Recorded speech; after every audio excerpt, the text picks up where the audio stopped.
Мантоваркаде нан пісіретін боламыз. Кім тандыр нанды өте қатты жақсы көреді, осылай істеп көріңіздер. Тура тандыр нан жеп отқандай боласыздар ғой.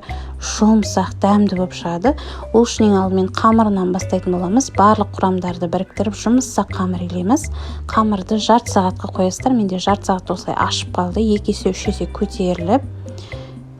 Содан кейін кішкене ұн себе отыра 3-ке бөлеміз қамырды. Домалақтап, бетін пакетпен жауып, тағы да 10 минутқа тындырып қоямыз. Ортасын кішкене осылай баса отырып, вилкамен, болмаса осылай печат болса, печатпен осылай баса аласыздар да, пергаментный бумаганың үстіне қойып шығып, тағы да 10 минутқа қоямыз. Қайнап тұрған мантоварканың үстіне осылай біртіндеп қойып, 10 минут бойы қайнатып алатын боламыз. 10 минуттан кейін осылай көтеріліп қалады, 3 есе 4 есе. Сөйтемізді жұмыртқаның сарысымен сүт араласқан сместі бетіне жағып, күнжіртпен сәндедім.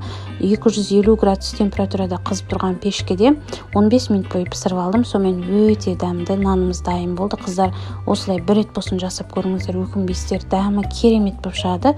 Істеп жанұяларыңызды қуантыңыздар. Ас болсын.